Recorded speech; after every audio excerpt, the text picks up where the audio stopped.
राधे राधे दर्शकों, आज मैं आपको एक बहुत ही अद्भुत प्रसंग सुना रहा हूँ, जिसमें एक सेठ जी का अंतिम संस्कार करने के लिए खुद कुंज बिहारी बालक के रूप में आए थे। एक वैष्णव रहते थे प्रयागराज में।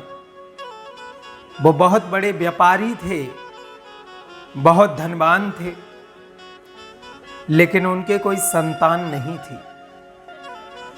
तो एक बार कहीं कथा में उन्होंने सुना कि भाई जिनको संतान नहीं है वो ठाकुर जी को ही संतान मानो। तो उन्होंने बस उस बात पर इतना विश्वास किया कि वो घर आए और घर आकर अपने ठाकुर जी को ही अपना पुत्र बना लिया और उसी दिन से उनकी सेवा करने लगे। और उनकी सेवा फिर वो इसी भाव से करते कि ये मेरे पुत्र हैं, और उनका नाम रख दिया कुंजो बेटा।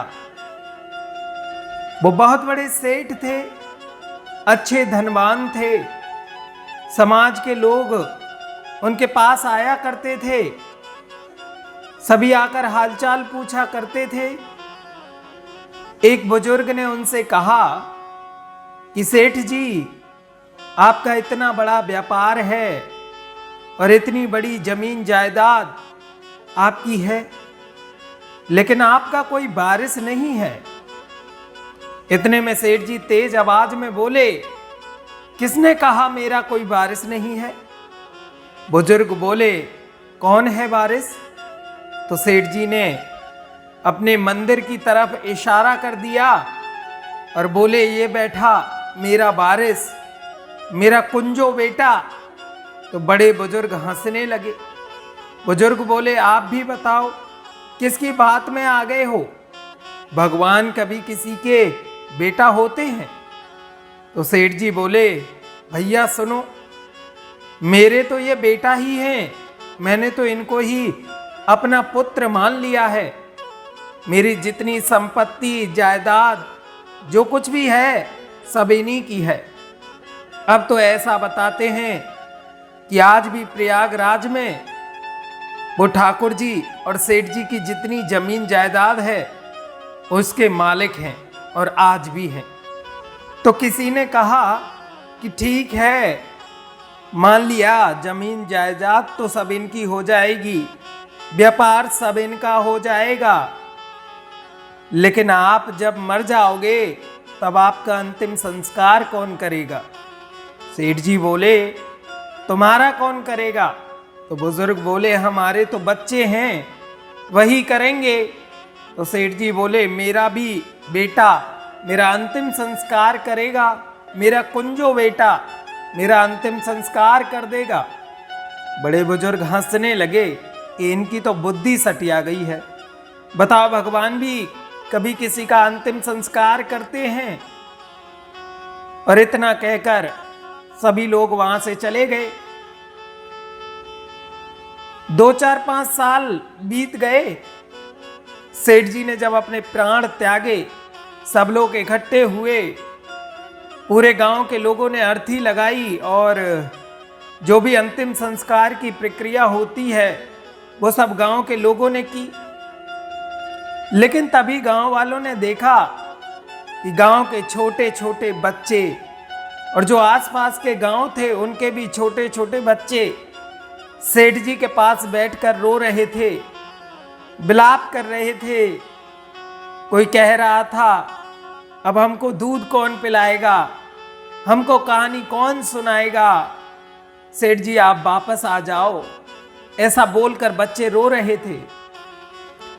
गांव के लोगों ने सोचा, सेठ जी बेचारे अकेले रहते थे तो गांव के बच्चों से इतना प्रेम करते थे, उनको कहानी सुनाते, खाना खिलाते, इसलिए देखो सभी बच्चे रो रहे हैं। इतने में आरती उठाकर सभी लोग राम नाम सत्य बोलकर ले जाने लगे।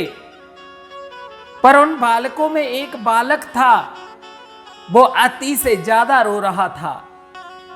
4 लोग उसे शांत करा रहे थे, बेटा चुप हो जा, लेकिन वो शांत नहीं हो रहा था।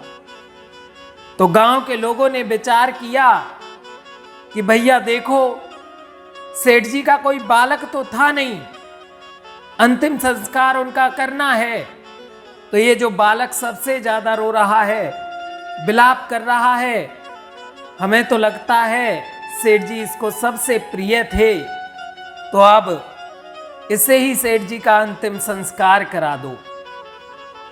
तभी 2-3 लोग बोले कि सेठ जी तो बोलते थे कुंज बिहारी आएगा अंतिम संस्कार करने। आपने देखा होगा गांव में 2-4 लोग ऐसे होते हैं कि आप जब कोई बात उनसे कहेंगे तो तुरंत वो इस बात को लेकर बैठ जाते हैं। इसी तरह उस गांव में भी ऐसे 2-4 लोग थे जो इस बात को करने लगे, तो वो कहने लगे कि अब तक तो वो कहते थे लेकिन उनकी बात कहाँ सत्य होनी है, ये बालक है शायद बगल के ही गांव का है, इसे ही अंतिम संस्कार करवा दो। और उस बालक से सेठ जी का अंतिम संस्कार करवा दिया। वो बालक बहुत रोया। फिर सब गांव वाले बोले भैया अब चलो अंतिम संस्कार तो हो गया, सब लोग यमुना जी में स्नान करो। जैसे ही सबने यमुना जी में प्रवेश किया, उस बालक को लेकर गए थे और जैसे ही उस बालक ने यमुना जी में डुबकी लगाई, वो बालक अंतर ध्यान हो गया, बाहर आया ही नहीं।